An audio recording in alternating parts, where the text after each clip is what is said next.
Hello everyone. Welcome to this channel. This is Siddhabala Gurukul. I'm your teacher Priyanka Das. तो आज हम 11 दिन का जो मैराथन है वो ड्यू रह गया है तो वो करेंगे और 2 मैराथन आज से कंप्लीट करेंगे, यूनिट 10 का और यूनिट 2 का। अब देखिए मैराथन क्लासेस ज़्यादा लॉन्ग में खींचूंगी नहीं क्योंकि मुझे भी पता है कि टाइम कम है, तो अब बस आप रिवाइज ही कर सकते हो, है ना। तो अब हम रिवाइज ही करेंगे। I am your teacher Priyanka Das और मैं research scholar university of Bardhaman से। मैंने मालदा वुमेंस कॉलेज से जो है ग्रेजुएट किया है और पोस्ट ग्रेजुएट किया है यूनिवर्सिटी ऑफ बोरबोंगो से। उसके बाद हमने नेट और WB सेट और गेट क्वालिफाई किया है ना। चलिए शुरू करते हैं। यहाँ पर आपको देखने को मिलेगा कि जो डिटेल सिलेबस ब्रेकडाउन है वो मैंने सोचा था कि पहले कर दूँ, लेकिन उसका जो वीडियो है वो पहले से अपलोडेड है, तो अभी उसका कोई मतलब नहीं बनता क्योंकि उतना वक्त आप लोगों के पास है भी नहीं। हम क्या करेंगे, हम डायरेक्ट चले जाएंगे कि कैसे जो टेक्नोलॉजी है और हिस्ट्री का जो टाइम लाइन है वो थोड़ा देख लेते हैं, ताकि अगर कोई मैच द फॉलोइंग क्वेश्चंस आता है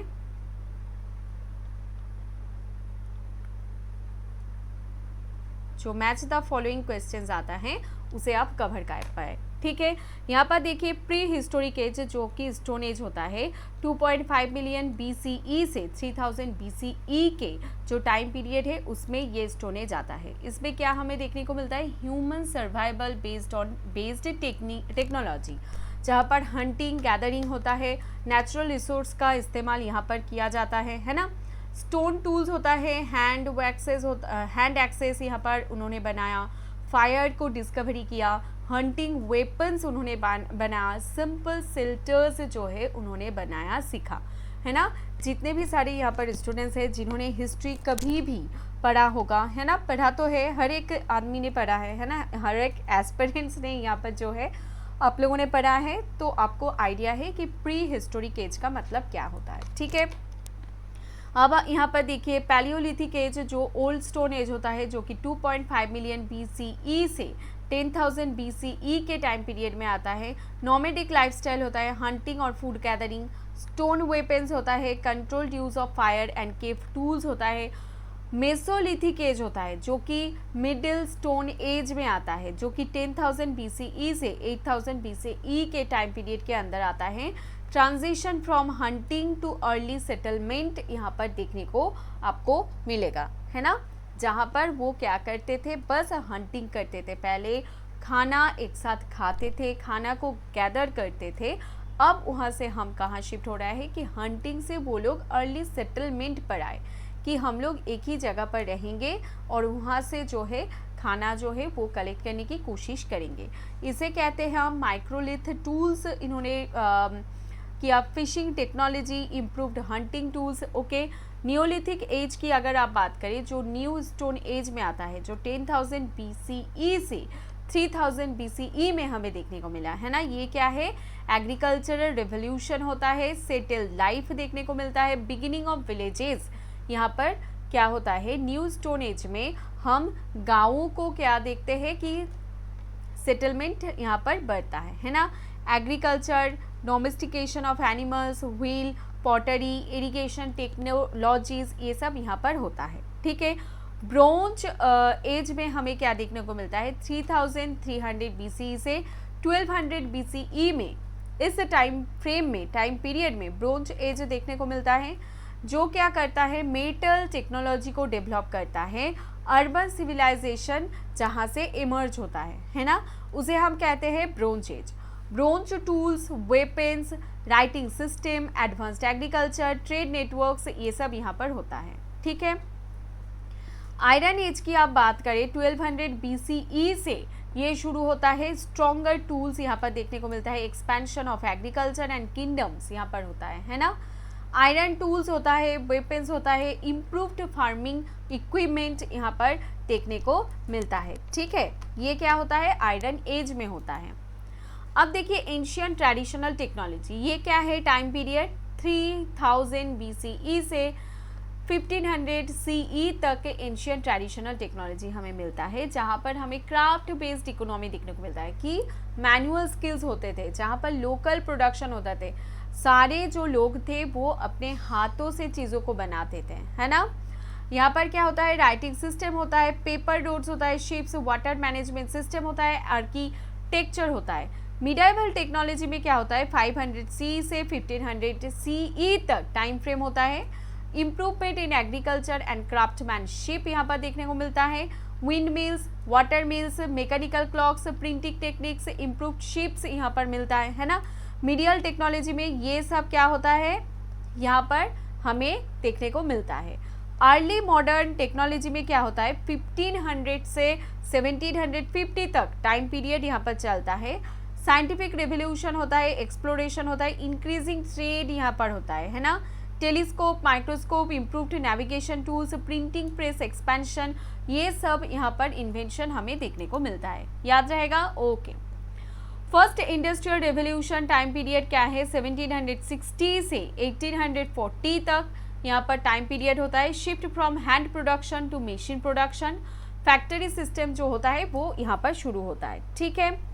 स्टीम इंजन जैसे कि James Watt, spinning jenny, power loom, steam locomotive, railways, ये सब यहाँ पर फर्स्ट इंडस्ट्रियल रेवोल्यूशन में हमें देखने को मिलता है। सेकेंड इंडस्ट्रियल रेवोल्यूशन क्या होता है 1870 से 1914 तक। Electricity, mass production, scientific management यहाँ पर देखने को मिलता है। इलेक्ट्रिसिटी एंड टेलीफोन 1876 में होता है। ऑटोमोबाइल, रेडियो, इंटरनल इंजन, ये सब यहाँ पर धीरे धीरे शुरू हो जाता है ना। यहाँ पर सबसे बड़ा हमें जो मिलता है क्या रेलवेज है ना। रेलवेज जो है वो तो स्टीम इंजन के साथ ही आ गया था। बहुत सारे जो रेलवेज है वो हमें देखने को मिलता है। सो देखिए ये था टेक्नोलॉजी का एरा जो आया था हमारे इंडस्ट्रियल रेवोल्यूशन के साथ साथ, और उससे भी पहले प्री हिस्टोरिक जो कंडीशंस थे वो भी हमने देखा। ठीक है। अब देखिए साइंटिफिक रेवोल्यूशन की टाइम पीरियड ये है, ये बैकडेटेड चला जा रहा है। लेकिन थर्ड इंडस्ट्रियल रेवोल्यूशन की अगर आप बात करो जहां पर हमें डिजिटल रेवोल्यूशन देखने को मिलता है, कब देखने को मिलता है 1960 से 2000 में हमें इस टाइम फ्रेम में क्या देखने को मिलता है डिजिटल रेवोल्यूशन देखने को मिलता है, जो शिफ्ट करता है कहाँ से मैकेनिकल से डिजिटल टेक्नोलॉजी के तरफ, जो कि इंफॉर्मेशन सोसाइटी कहलाते हैं है ना। कंप्यूटर्स, माइक्रो प्रोसेसर जैसे कि ARPANET 1969, world wide web 1990, mobile phones यहाँ पर मिलता है। इंफॉर्मेशन एज क्या होता है 1990 से प्रेजेंट की टाइम पीरियड में ये इंफॉर्मेशन एज होता है जहाँ पर नॉलेज इकोनॉमी होता है, ग्लोबल कम्युनिकेशन नेटवर्क्स होता है ना। यहाँ पर हमें क्या मिलता है स्मार्टफोन्स मिलता है, social media, cloud computing, digital platforms, ये सब हमें यहाँ पर देखने को मिलता है। ठीक है। इंडस्ट्री 4.0 या फिर फोर्थ इंडस्ट्रियल रेवोल्यूशन कब मिलता है 2010 से प्रेजेंट टाइम फ्रेम को मैं चूज करूंगी इस टाइम पीरियड के लिए। Intelligent automation, integration of physical and digital system, ये सब यहाँ पर मिलता है। आर्टिफिशियल इंटेलिजेंस हो गया, मशीन लर्निंग हो गया, रोबोटिक्स हो गया, इंटरनेट ऑफ थिंग्स हो गया, बायोडेटा, ब्लॉकचेन, ये सब यहाँ पर मिलता है ना। बायोटेक्नोलॉजी एरिया कहाँ होता है 12th सेंचुरी से प्रेजेंट की अगर हम बात करें, सो बायोटेक्नोलॉजी एरिया होता है जो कि टेक्नोलॉजी क्या होता है अप्लाइड होता है कहाँ लाइफ साइंस से, लाइफ साइंस में अप्लाई किया जाता है ना। ओके एक मिनट रुकिए, वो पता है मुझे डिस्टर्ब हो रहा है लेकिन मैं भी क्या करूं, मुझे करना होगा, ये कॉल मुझे करना होगा।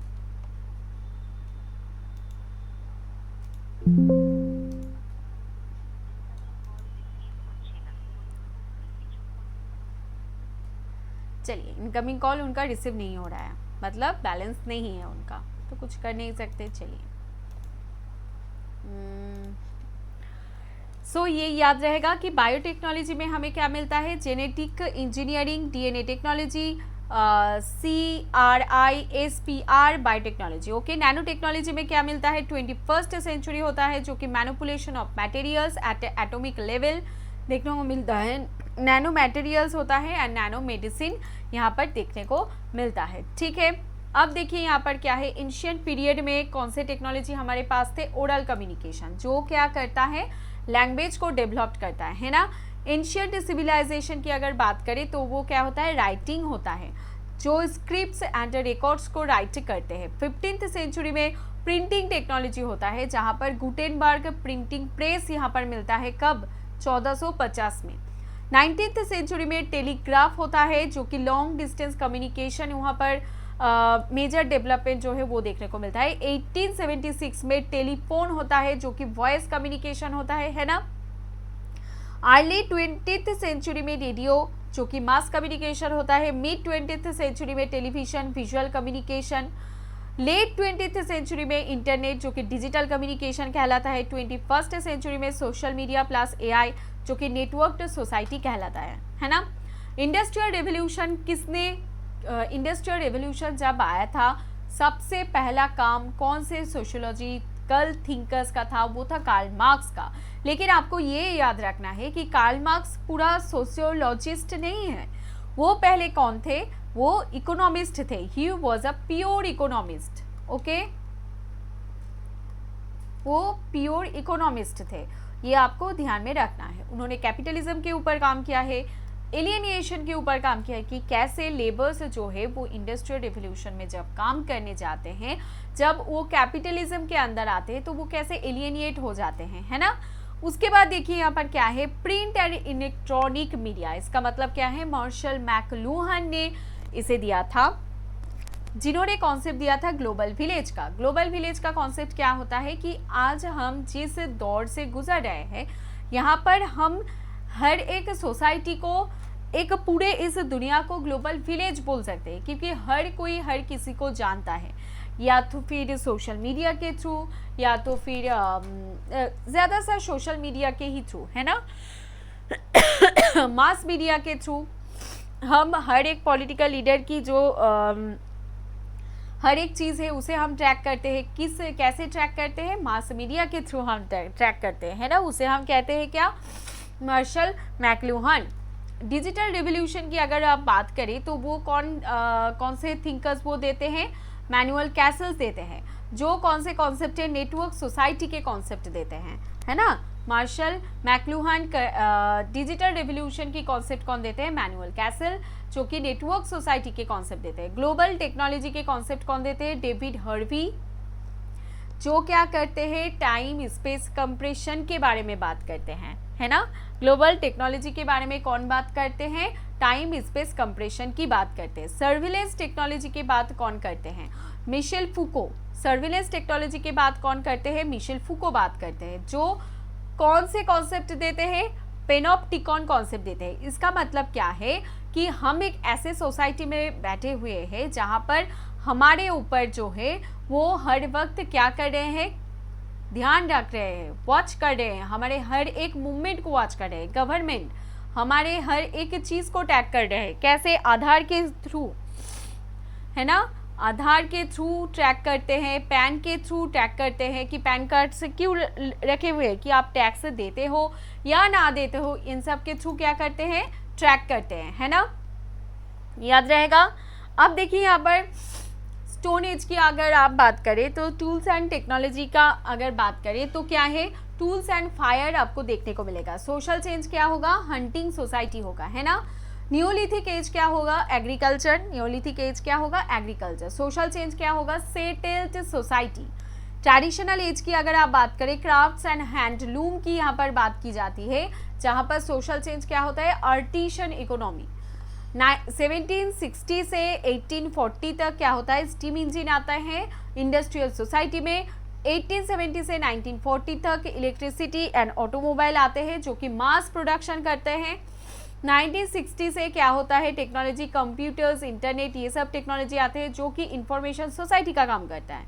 2010 से एआई, एलओटी, रोबोटिक्स यहाँ पर काम करते हैं, जो कि डिजिटल सोसाइटी के काम करते हैं, ओके। सर्विलेंस सोसाइटी एक ऐसा सोसाइटी है जहाँ पर activities, movements, communications, behaviors are continuously monitored, recorded and analyzed by governments, corporations, institutions or other organizations using technologies and social system, है ना।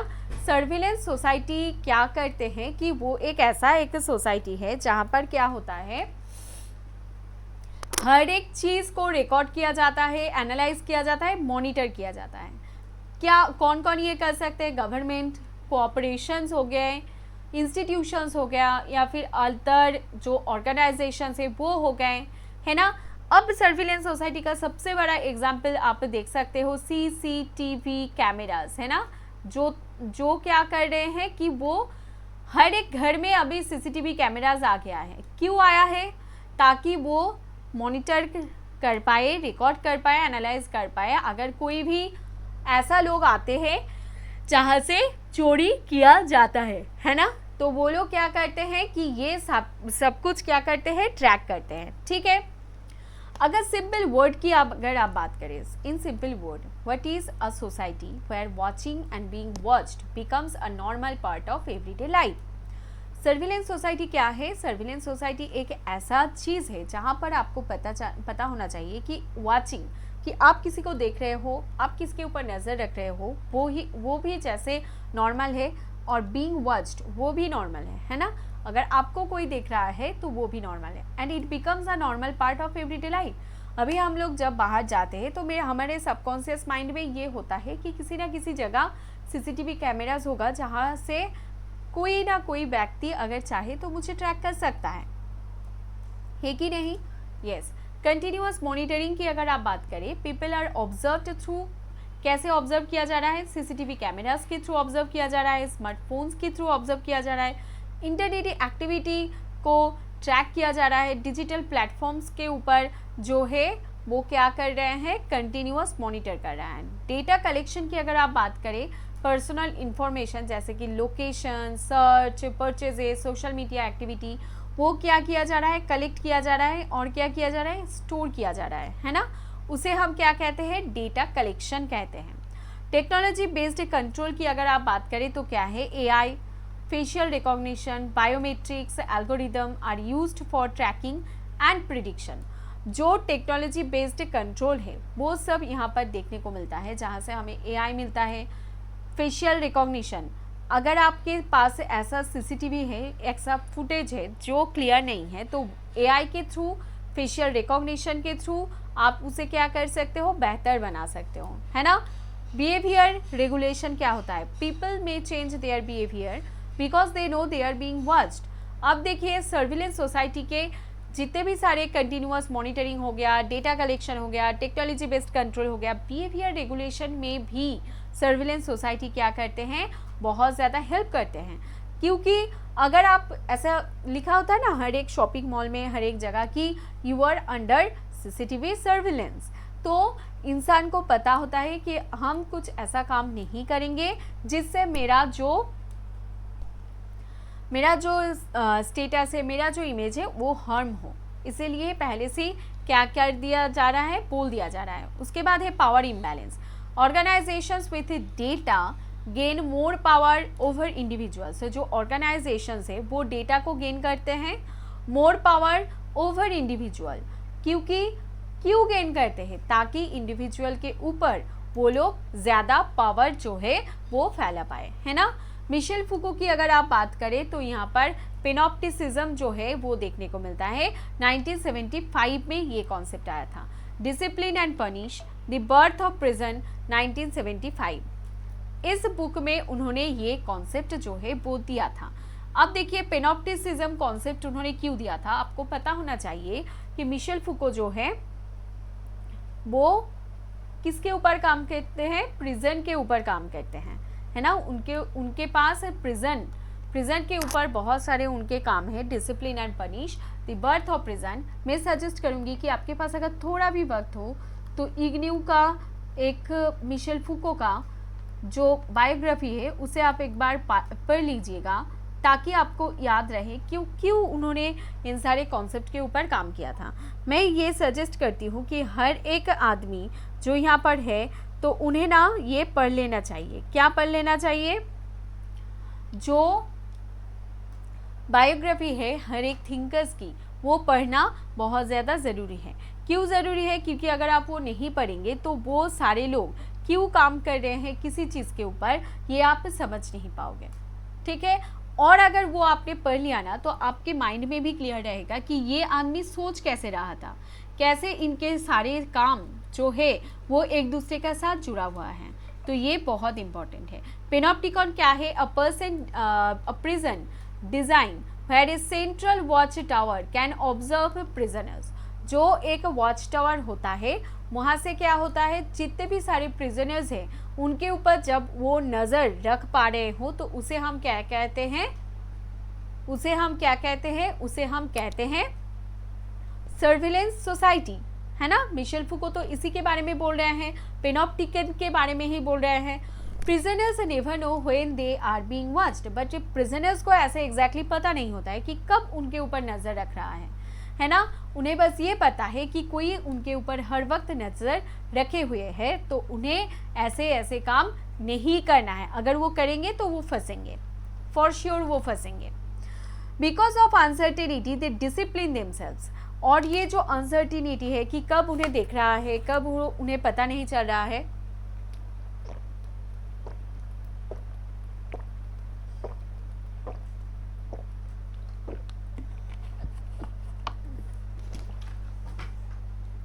तो उसे हम क्या कहते हैं कि ये जो अनसर्टिनिटी है इसके वजह से ही क्या हो रहा है कि वो खुद को क्या कर रहे हैं, डिसिप्लिन कर रहे हैं, है ना।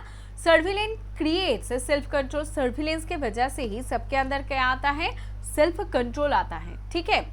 अ person follows rules because CCTV cameras are present.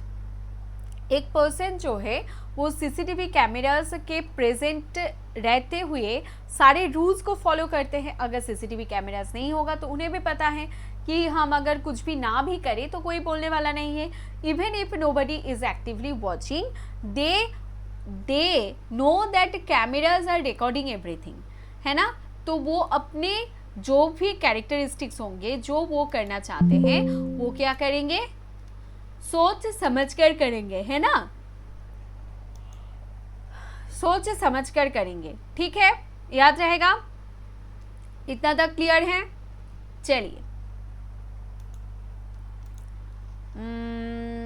Yes.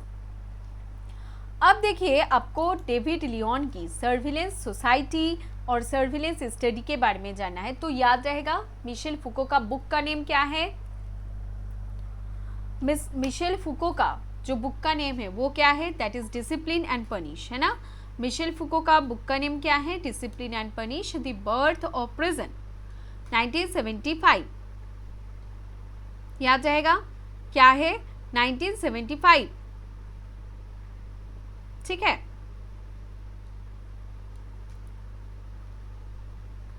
याद रहेगा 1975।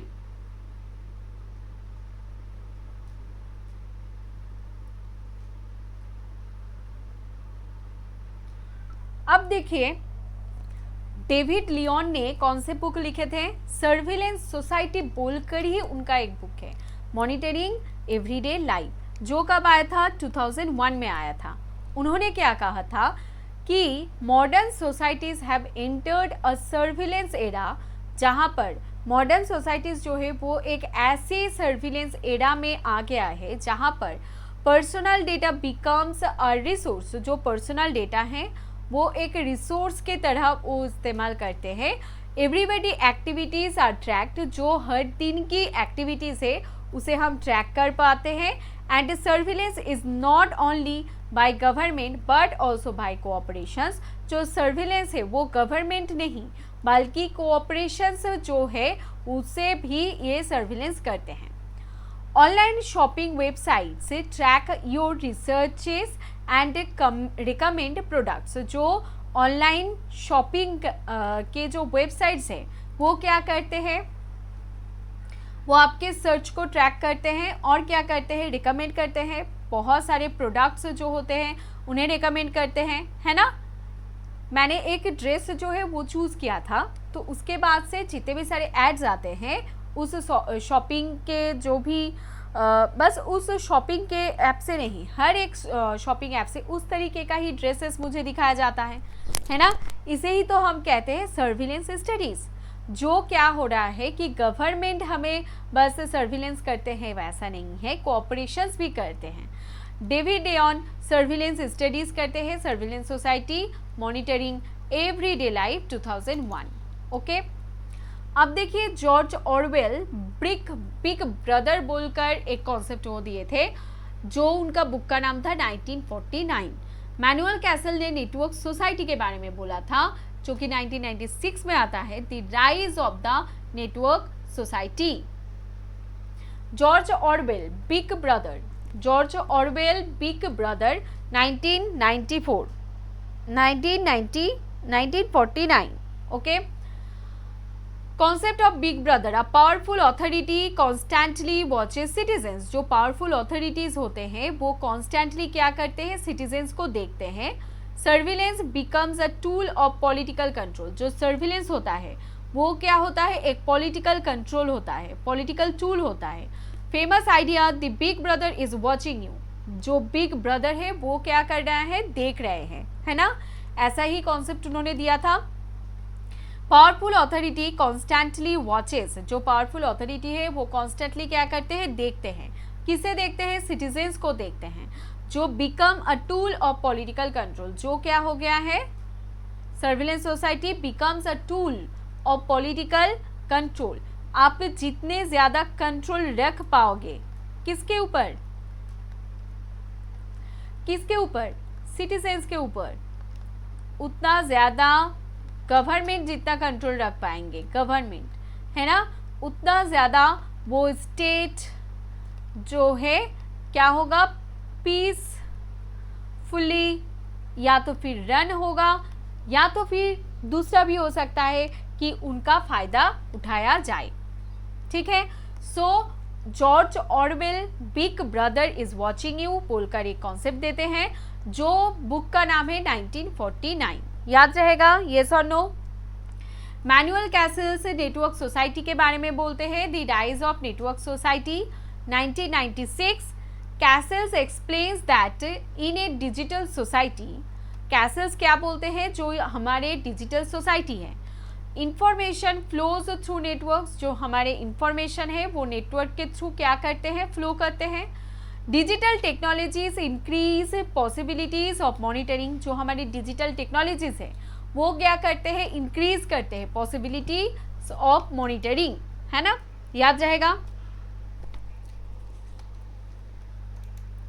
यस। अब देखिए टाइप्स ऑफ सर्विलेंस में हम आते हैं। यहाँ पर कुछ सारे टाइप्स जो है वो दिया गया है। यहाँ से अभी तक PYQs नहीं बना है, लेकिन PYQs जो है वो बन सकता है। सो UGC नेट कहीं से भी क्वेश्चंस दे सकते हैं, आप कुछ नहीं बोल सकते, क्योंकि ये सारे टॉपिक्स के नाम दिए हुए हैं, बट सब टॉपिक्स जो है हमारे पास क्लियर नहीं है। State surveillance, corporate surveillance, self surveillance and social surveillance, क्या है ये सब, देखिए। स्टेट सर्विलेंस का मतलब होता है गवर्नमेंट मॉनिटरिंग सिटीजन्स, जैसे कि CCTV हो गया, इंटेलिजेंस एजेंसीज हो गए, डिजिटल आइडेंटिटी सिस्टम हो गया, इन सब से स्टेट सर्विलेंस किया जाता है। स्टेट हमारे ऊपर क्या करते हैं, सर्विलेंस करते हैं, हमें हमारे ऊपर नजर रखते हैं। यस और नो। कॉर्पोरेट सर्विलेंस की अगर आप बात करें तो क्या है, कंपनीज कलेक्ट कंज्यूमर डेटा। जो कंपनीज है वो क्या करते हैं, जो कंज्यूमर होते हैं, जो उनसे खरीदते हैं कुछ चीज़ें, या फिर उनके डे टू डे कस्टमर है, उनसे क्या करते हैं, जो डेटा है वो कलेक्ट करते हैं, जैसे कि गूगल सर्च हिस्ट्री हो गया, सोशल मीडिया को ट्रैक करना, ऑनलाइन एडवर्टाइजमेंट को देखना। तो इन सब से उन्हें क्या मिलता है, डेटा मिलता है। ठीक है, याद रहेगा। अब देखिए यहाँ पर सेल्फ सर्विलेंस की अगर आप बात करें, पीपल मॉनिटर देमसेल्व्स। पीपल, जितने भी सारे यहाँ पर इंसान आपको मिलता है, वो खुद के ऊपर खुद क्या करते हैं, मॉनिटर करते हैं, खुद को मॉनिटर करते हैं। जैसे कि फिटनेस ऐप हो गया, सोशल मीडिया इमेज मैनेजमेंट हो गया, है ना। इमेज मैनेजमेंट की अगर आप बात करें तो यहाँ पर आपको सोचना होगा, जैसे कि अगर मुझे देखिए, अगर मुझे फॉलोअर्स ही बढ़ाना है, या फिर कुछ ऐसा करना है कि मेरा जो है एक साल में 100 या फिर 200 के हो जाए, आई एम वेरी सॉरी, तो मैं खुद को ऐसे रिप्रेजेंट करूँगी जिससे मैं लोगों को क्या कर सकूँ, खुद के तरफ जो है खींच सकूँ। उसे हम क्या कहते हैं, सोशल मीडिया इमेज मैनेजमेंट करते हैं, जहाँ पर फिटनेस ऐप होता है। जो मेरा जैसे कि मुझे फिटनेस, खुद का फिटनेस खुद को चेक करना है, तो ये सिर्फ सर्विलेंस में आया है ना। सोशल सर्विलेंस की अगर आप बात करें तो क्या है, पीपल मॉनिटर ईच अदर, इंसान एक दूसरे को देखते हैं, जैसे कि सोशल मीडिया पर लाइक करना, कमेंट करना, ऑनलाइन विजिबिलिटी को बढ़ाना, ठीक है, याद रहेगा। तो यहाँ पर चारों 4 टाइप्स ऑफ सर्विलेंस यहाँ पर मिलता है, 4 टाइप्स ऑफ,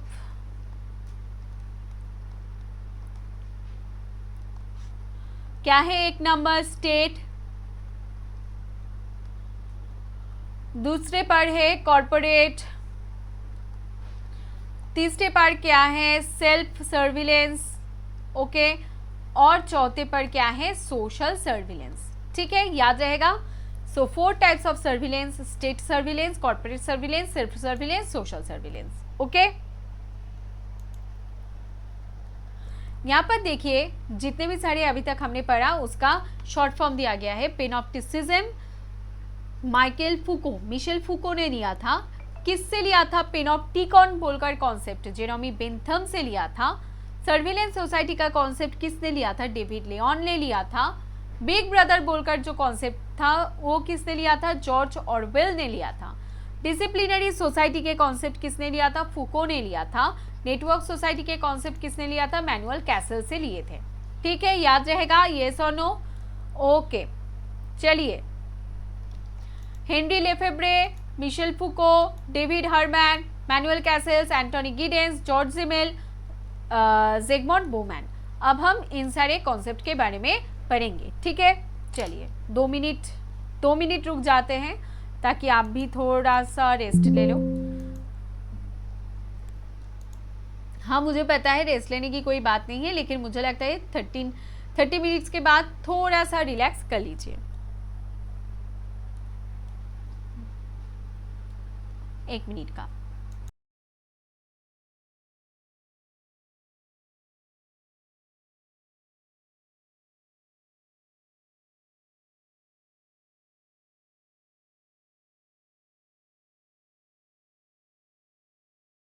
मुझे एक एप्लीकेशन जो है वो देना है, यहाँ पर काम पे आए हैं ना, तो मैं वो एप्लीकेशन देकर आती हूँ, ठीक है।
Yes I am back. जाना तो पड़ेगा, करना तो पड़ेगा, करवाना पड़ेगा, क्योंकि प्रॉब्लम भी है तो पानी का प्रॉब्लम है, मतलब अगर ये सॉल्व नहीं हुआ तो बस क्या ही बोले। चलिए अब देखिए हेनरी लेफेब्रे ने जो पहले बुक दिया था उसे तो याद रखना ही पड़ेगा, the production of space 1974, social production of space 1974। यहाँ पर वो क्या बोल रहा है कि space is not just physical और geographical, it is socially created. उनका मतलब से उन्होंने कह रहे थे कि स्पेस का मतलब क्या है, एक गैप है, ये सोचिए ये इंसान, और इसमें क्या है, एक गैप जो है हो सकता है ये यूएसए में है और आप इंडिया की यूके में हैं, तो आपके पास एक स्पेस है, आप एक दूसरे से बहुत दूर हैं, जो कि फिजिकल भी है और जियोग्राफिकल भी है। लेकिन हेनरी लेफेब्रे ने क्या बोला कि ये बस जो फिजिकल और जियोग्राफिकल स्पेस नहीं है, इट इज़ सोशली क्रिएटेड। ये कैसे क्रिएट किया जा रहा है, ये सोशली क्रिएट किया जा रहा है ना। यहाँ पर हमें क्या मिल रहा है कि 3 डायमेंशन स्पेस मिल रहा है, जो कि ट्रायड के नाम से हमें देखने को मिलता है। पहला वाला क्या है, स्पेशल प्रैक्टिस, जो क्या होता है, परसीव्ड स्पेस होता है। दूसरा वाला रिप्रेजेंटेशंस ऑफ स्पेस, जो कि कंसीव्ड स्पेस होता है। तीसरा वाला रिप्रेजेंटेशनल स्पेस, मतलब लिव्ड स्पेस के नाम से हम जानते हैं।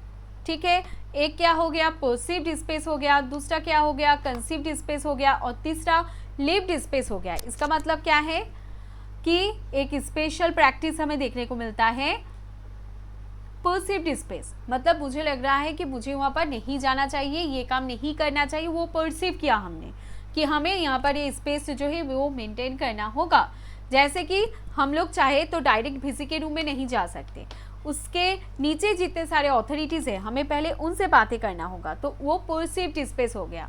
रिप्रेजेंटेशन स्पेस क्या है, कंसीव्ड स्पेस, जो मुझे लगता है जैसे कि अभी जैसे मैंने चिल्लाया फ़ोन पर, यहाँ पर चिल्लाया, तो मुझे अब कोई बात नहीं करेगा, मुझसे कोई डिस्टर्ब नहीं करेगा, तो वो कंसेप्ट है, मैंने वो क्रिएट किया कि अभी जो वक्त है वो मुझे मेरा पढ़ाने का वक्त है, आप हमें डिस्टर्ब नहीं करोगे। रिप्रेजेंटेशनल स्पेस क्या होता है कि लिव्ड स्पेस, जो आप जैसे हो, जैसे आप खुद को रिप्रेजेंट कर रहे हो, वो आपका डे टू डे लाइफ का एक स्पेस बन जाता है ना। यहाँ पर आप देख सकते हो कि everyday activities and movements in physical space जो होता है वो परसीव्ड स्पेस में आता है। Space planned by experts, architects and government, that is conceived space, personal experiences, meanings, emotions attached to any space, that is lived space या फिर representational space. अब कहिएगा मैम आपने जो बोला उससे तो ये नहीं जा रहा है। देखिए मैंने आपको मीनिंग समझाने के लिए बोला कि परसीव्ड स्पेस का मतलब क्या होता है, जो हम डे टू डे लाइफ में सोचते हैं, करते हैं, हमारे जो मूवमेंट्स होता है, जैसे हम स्पेस को क्रिएट करते हैं, जो हम सोचते हैं हमारे फिजिकल वर्ल्ड में। रिप्रेजेंटेशंस ऑफ स्पेस क्या होता है, जो प्लान किया जाता है एक्सपर्ट्स के द्वारा, आर्किटेक्ट्स के द्वारा, गवर्नमेंट के द्वारा, है ना। जैसे कि फिजिकल लेआउट की अगर आप बात करें, स्पेशल प्रैक्टिस में आता है। गवर्नमेंट प्लानिंग की बात करें, रिप्रेजेंटेशन ऑफ स्पेस में आता है। पीपल्स मेमोरीज एंड एक्सपीरियंसेस किस में आता है, लिव्ड स्पेस में आता है ना। Space is a social product, हम क्या कहते हैं कि स्पेस जो है वो एक सोशल प्रोडक्ट में आता है। येस और नो। अब बात करते हैं चलिए मिशेल फूको की। वो क्या कहते हैं कि स्पेस, पावर एंड डिसिप्लिन जो होता है वो मिशेल फूको का होता है।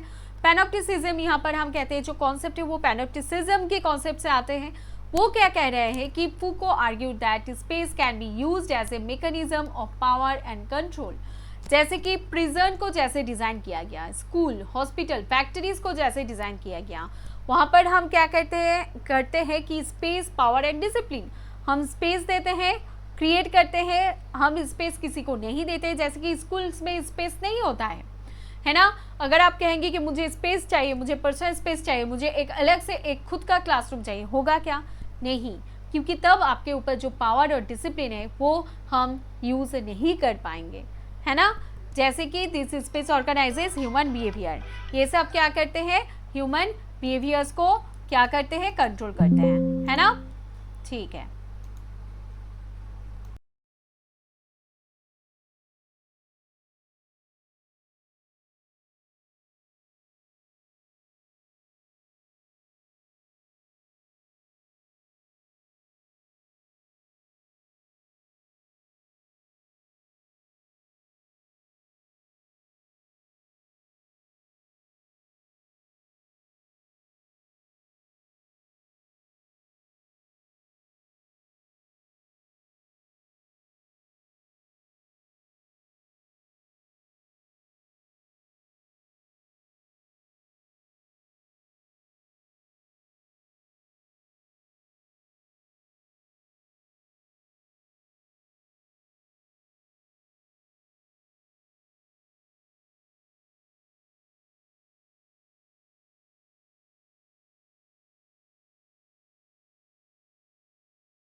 यस चलिए, एक कॉल था, लेना पड़ा मुझे। आई एम सॉरी गाइस, मैं क्या बोलूँ आप लोगों को। हॉस्टल में रहना, हॉस्टल की मेस कमिटी बनना मेरा जिंदगी का पता नहीं कौन सा डिसीजन मैं बोलूँगी। देखिए, अच्छा लगता है हॉस्टल में सर्विस देना, but you know it's too much sometimes. I feel like that when I am here no one is there.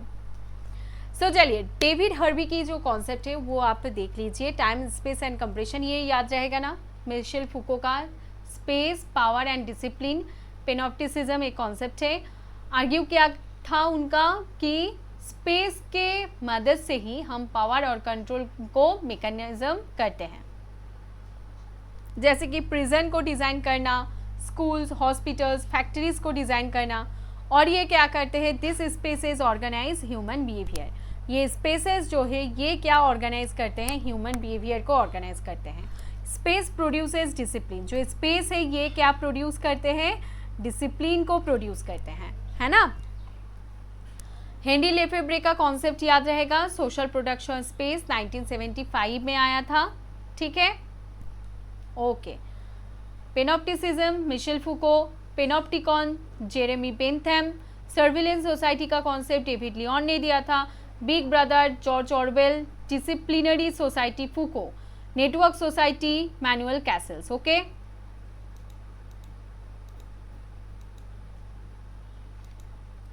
अब देखिए यहाँ पर क्या है, डेविड हर्वी का जो है वो पढ़ेंगे।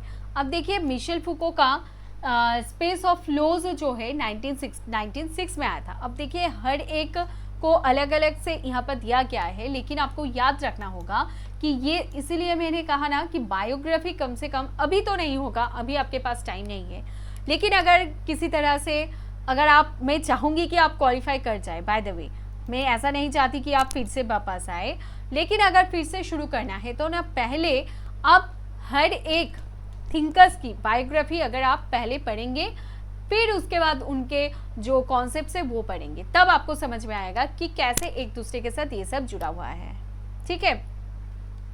मैनुअल कैसल्स की जो है वो स्पेस ऑफ फ्लोज आता है 1996 में आता है। बुक क्या है, the rise of network society. ये बुक का नाम क्या है, the rise of network society. Okay, Castell argue क्या करता है कि modern society is organised through, ये जो मॉडर्न सोसाइटी है ये कैसे ऑर्गेनाइज किया गया है, नेटवर्क्स के थ्रू ऑर्गेनाइज किया गया है rather than physical locations. Okay, जो फिजिकल लोकेशंस है उससे बढ़कर किससे ये आर्ग्यू किया जाता है, मॉडर्न सोसाइटी को नेटवर्क्स के थ्रू ऑर्गेनाइज किया जाता है ना।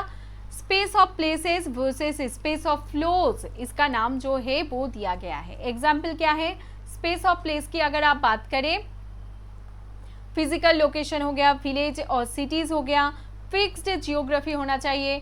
स्पेस ऑफ फ्लोज की अगर आप बात करें, डिजिटल नेटवर्क्स हो गया, इंटरनेट हो गया, फाइनेंशियल नेटवर्क्स हो गया, ग्लोबल कनेक्शंस हो गया, है ना। A company in India can manage operations in the USA through digital networks. जो कंपनी है इंडिया में वो क्या करते हैं, कैन मैनेज ऑपरेशंस, जो ऑपरेशंस है उसे मैनेज कर सकता है in the USA.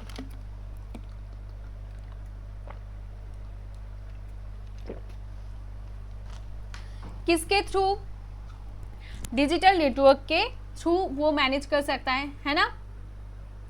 Space of flows के थ्रू, जहाँ पर डिजिटल नेटवर्क्स होता है। फिजिकल लोकेशंस की अगर आप बात करें तो स्पेस ऑफ प्लेस में ये सब यहाँ पर फ्लोज आता है, ठीक है, याद रहेगा। चलिए, एंटोनी गिडिंस की अगर आप बात करें तो टाइम स्पेस डिस्टेंशिएशन होता है 1984 में। द कॉन्स्टिट्यूशन ऑफ सोसाइटी बोलकर जो बुक है यहाँ पर दिया गया है। गिडिंस आर्ग्यू क्या करते हैं कि modernity separates social relations from local context. जो मॉडर्निटी है वो क्या करते हैं, आर्ग्यू करते हैं कि मॉडर्निटी सेपरेट करता है किसे, सोशल रिलेशंस को लोकल कंटेक्स्ट से एकदम अलग करते हैं। मतलब क्या है, people can interact across large distances. People, इंसान जो है वो अभी लार्ज डिस्टेंस से भी इंटरेक्ट कर सकता है, जैसे कि international business, online education, social media relationship, ये सब क्या है, एग्जाम्पल्स है, ठीक है। की आइडिया क्या है, modernity stretches social relations across time and space. जो टाइम एंड स्पेस होता है उससे क्या होता है, मॉडर्निटी स्ट्रेच करता है, सोशल रिलेशंस जो है वो स्ट्रेच करता है, ठीक है। उसे हम क्या कहते हैं, एंटोनी गिडेंस टाइम स्पेस डिस्टेंशिएशन 1984 में आता है, याद रहेगा। चलिए, जॉर्ज जिमेल की अगर हम बात करें तो यहाँ पर मेट्रोपोलिस और मेंटल लाइफ यहाँ पर देखने को मिलता है, 1903 में आता है ना। जॉर्ज जिमेल क्या करते हैं, मेट्रोपोलिस एंड मेंटल लाइफ के बारे में बोलते हैं। Gmail studied urban space, Gmail क्या स्टडी करते हैं, अर्बन स्पेस को स्टडी करते हैं, है ना। उन्होंने क्या आर्ग्यू किया था, city life creates fast paced experiences. जो सिटी लाइफ होते हैं वो क्या करते हैं, क्रिएट करते हैं, क्या क्रिएट करते हैं, एक्सपीरियंस को क्रिएट करते हैं। इंडिविजुअल्स डेवलप करते हैं क्या, ब्लेज एटीट्यूड, मतलब emotional distance. Modern urban space changes human psychology. George Gmail के मेट्रोपोलिस और मेंटल लाइफ में वो क्या कहते हैं, सोचिए वो क्या कहते हैं। मेट्रोपोलिस और मेंटल लाइफ की अगर वो बात करते हैं उसका मतलब क्या होता है। जिमेल स्टडीड अर्बन स्पेस, वो क्या करते थे, अर्बन स्पेस को स्टडी करते थे, येस और नो, येस, राइट।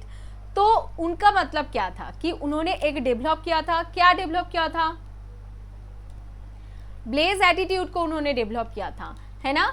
जिसका मतलब है इमोशनल डिस्टेंस, कि यहाँ मतलब कि कैसे समझाओ आपको, अर्बन स्पेस में आप जितने बड़े टाउन में जाओगे, गांव से निकलोगे, उतना आपको ये दिखेगा कि हर कोई बस खुद का देखता है, दूसरे का नहीं। जैसे कि मैं जिस लेन में रहती हूँ, जहाँ पर मेरा सोसाइटी है, वहाँ पर ना लोग, पहले तो ऐसा था कि मेरे घर में अगर कुछ खाना बन रहा है तो मेरी जो ग्रैंड मदर थी वो खाना भेजता था, वो मेरे हाथों से भेजता था कि ये जाके देकर आओ, और मैं बहुत खुशी खुशी जाती थी। ऐसा कुछ भी नहीं है, मतलब दोपहर को 3 बजे हो, 2 बजे हो, 1 बजे हो, मैं जाती थी उनके घर में थोड़ी देर रहती थी, वो भी कुछ खाने के लिए देते। तो मैं ऐसे ही बड़ी हुई हूँ, तो मुझे पता नहीं है कि इमोशनल डिस्टेंस या फिर हायर सोसाइटी के लोग कैसे रहते हैं। और अभी जब मैं थोड़ी थोड़ी बड़ी हुई, जब मुझे लोगों के, तो अभी मुझे ये सिखाया जाता है कि आप उसके बारे में बोलोगे नहीं, सही हो या गलत हो उसे रहने दो। तो इंसान की ब्लेज एटीट्यूड जो है वो धीरे धीरे क्या हो रहा है, चेंज हो रहा है, इमोशनल डिस्टेंस बढ़ रहा है ना। उसे हम क्या कहते हैं, मेट्रोपोलिस एंड मेंटल लाइफ कहते हैं।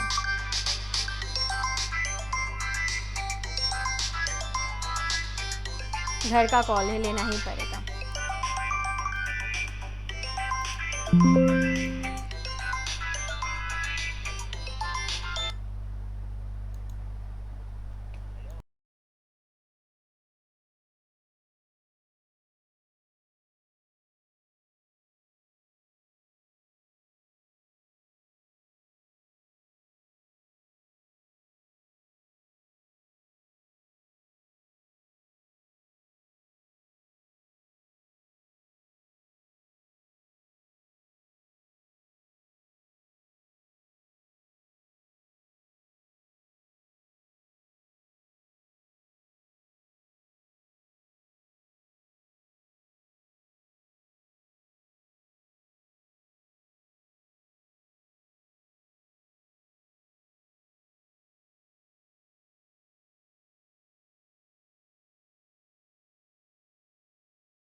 Hello hello hello everyone, hello, I am very sorry for that. और मैं जो है मतलब ये काटना नहीं चाहती, इसीलिए नहीं काटना चाहती क्योंकि उसके बाद अगर मैं एडिटिंग पर डालूंगी ना तो ये रेंडर होने में बहुत ज़्यादा वक्त लेता है, तो उतना वक्त मेरे पास नहीं है, ठीक है। लेकिन ये भी ज़रूरी कॉल था तो उसे मुझे लेना था।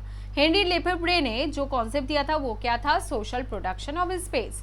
ये क्या है? Space is socially created. जो स्पेस है ये क्या हो रहा है कि सोशली क्रिएटेड हो रहा है, ठीक है। मिशेल फूको ने क्या कहा था?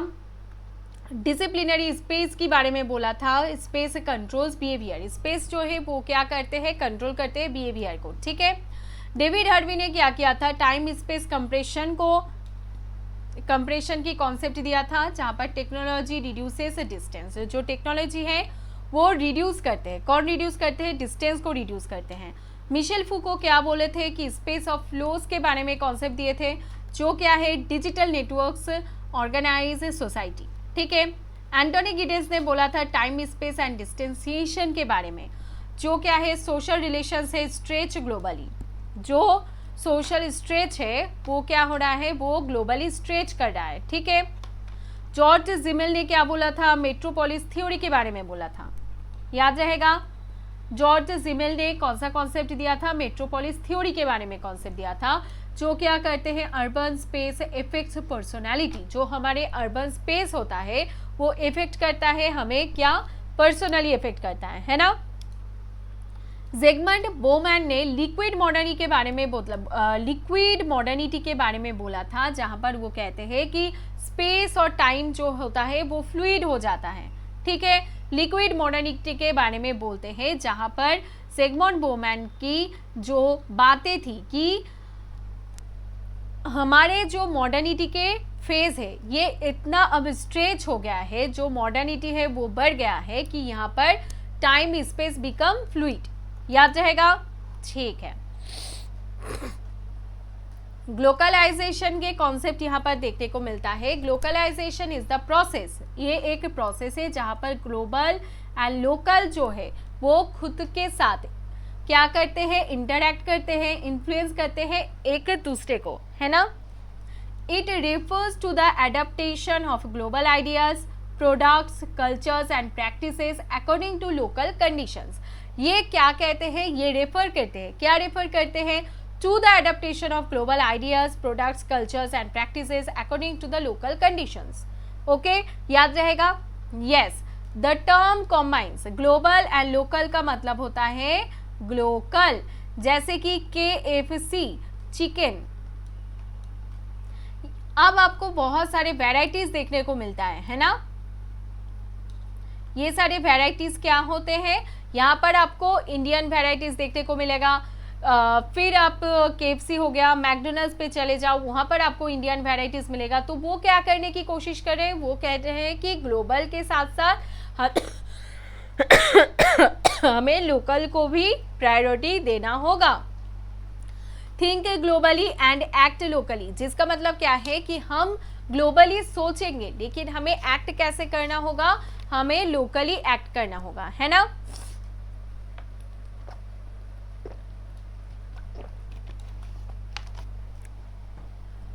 ओरिजिन ऑफ द कॉन्सेप्ट कहां से आया था? रोनाल्ड रॉबर्टसन ने ये दिया था। ये किसने दिया था? रोनाल्ड रॉबर्टसन ने दिया था, है ना, ठीक है। रोनाल्ड रॉबर्टसन ने दिया था। Globalisation, social theory and global culture. Globalisation, social theory and global culture 1992 में ये आया था, ठीक है। सो रोनाल्ड रॉबर्टसन ने ये कॉन्सेप्ट जो है वो दिया था। और ये कब आया था? ये कब आया था? 1992 में आया था। Globalisation, Ronald Robertson introduce the concept of globalisation in sociology. उन्होंने क्या किया था? जो ग्लोबलाइजेशन कॉन्सेप्ट था उसे इंट्रोड्यूस किया था सोशियोलॉजी के अंदर, याद रहेगा। ओके, अकॉर्डिंग टू रॉबर्टसन, उनके अनुसार globalisation does not destroy local culture. Globalisation क्या नहीं करता है? डिस्ट्रॉय नहीं करता है लोकल कल्चर को। Instead global and local cultures को इंटरैक्ट करता है और क्रिएट करता है न्यू फॉर्म्स को।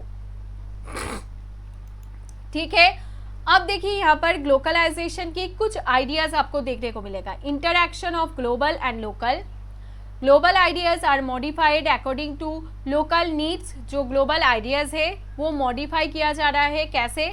According to local needs. Example क्या है? McDonald's operates globally but changes its menu according to local culture. Yes, अभी अभी हमने सुना है ना, वो मैकालू टिक्की जो है वो क्या कर रहे हैं, वेजिटेरियन ऑप्शन में डाल रहा है। क्यों डाल रहा है? क्योंकि उन्हें भी पता है हम बस ग्लोबल के बारे में बोलेंगे तो ये लोग खाएंगे नहीं, हमें लोकल को भी ऐड करना होगा। हाइब्रिडाइजेशन ऑफ कल्चर, क्या मतलब है? Globalisation creates a mixture of global and local culture. Globalisation जो है वो क्रिएट करता है, क्या क्रिएट करता है? अ mixture of global and local culture को क्रिएट करता है ना। Bollywood music combining Indian classical elements with western style. जो हमारे बॉलीवुड म्यूजिक है वो कॉम्बाइन करते हैं कहाँ? इंडियन क्लासिकल एलिमेंट्स को किसके साथ? वेस्टर्न स्टाइल्स के साथ।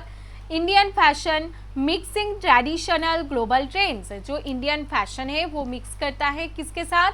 ट्रेडिशनल एंड ग्लोबल ट्रेंड्स के साथ। उसे हम क्या कहते हैं? हाइब्रिडाइजेशन ऑफ कल्चर कहते हैं, राइट।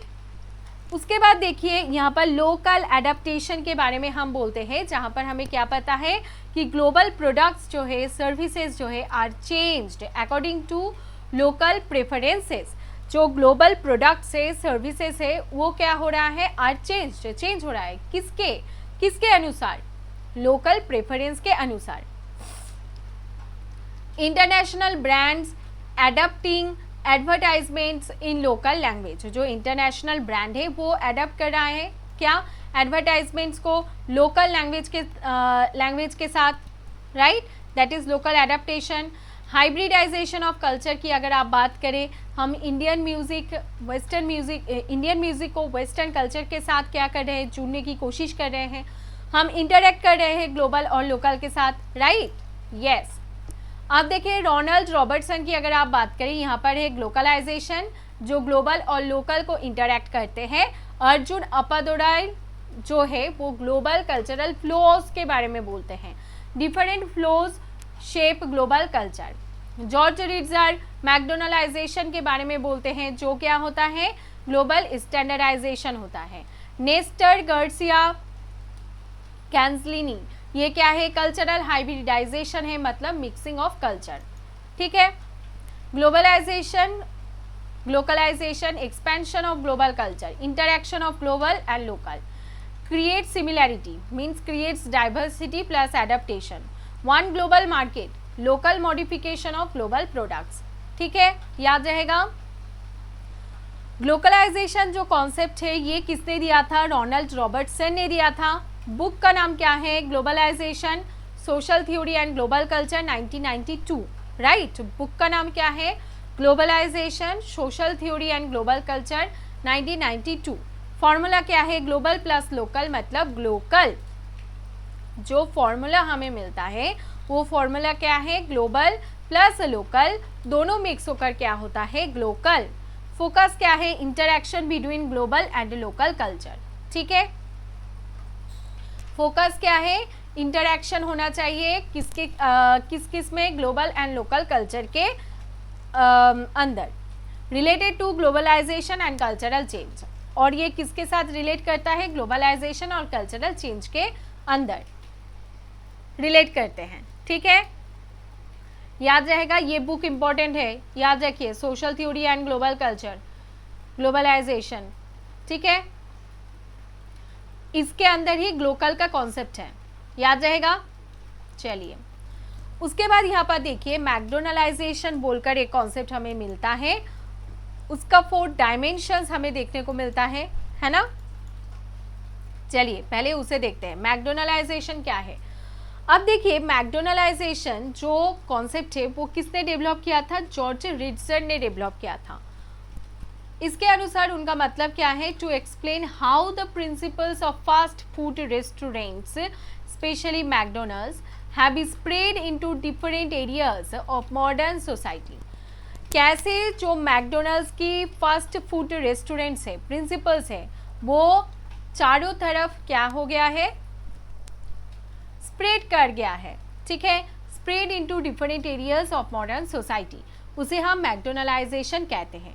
सिंपल मीनिंग का अगर बात करें, मैकडोनलाइजेशन एक प्रोसेस है बाय व्हिच सोसाइटी इंक्रीजिंगली एडॉप्ट्स, जिसके अनुसार सोसाइटी क्या करते हैं, इंक्रीजिंगली एडॉप्ट करते हैं। क्या एडॉप्ट करते हैं? Principles of efficiency, calculability, predictability and control through technology. याद रहेगा, येस और नो? मैकडोनलाइजेशन क्या है? एक प्रोसेस है by which society increasingly adopts, क्या एडॉप्ट करते हैं? Principles of efficiency, calculability, predictability and control through technology. याद रहेगा, एफिशिएंसी, कैलकुलेबिलिटी और उसके बाद प्रेडिक्टेबिलिटी और उसके बाद है कंट्रोल थ्रू टेक्नोलॉजी। ठीक है, ये चारों चीज़ें बहुत इंपॉर्टेंट है मैकडोनलाइजेशन का जो प्रोसेस है उसे अडॉप्ट करने के लिए, bye which society increasingly adopt, ये एडॉप्ट करे। ठीक है, ओरिजिन ऑफ द कॉन्सेप्ट किसने दिया था? जॉर्ज रिट्जर ने दिया था। इसका बुक का नाम क्या है? The McDonaldization of society 1993। McDonaldization of society 1993। Ritzer क्या था? वो इंस्पायर्ड थे किससे? मैक्स वेबर की जो कॉन्सेप्ट है रैशनलाइजेशन एंड ब्यूरोक्रेसी, इन दोनों से ये क्या थे? इंस्पायर्ड थे। वेबर आर्ग्यू क्या करते थे? Modern societies are becoming more organised through rational system. जो मॉडर्न सोसाइटी थे वो क्या हो रहा है, ये वेबर ने आर्ग्यू किया था कि modern societies are becoming more organised through rational system, right. अब देखिए रिट्जर ने क्या कहा, first food restaurants represents a new form of rationalisation in contemporary society. क्यों वो ऐसा कह रहे हैं, क्या मतलब है आपको लोगों का? आपने कभी मैकडोनल्ड में गए हो आप सब?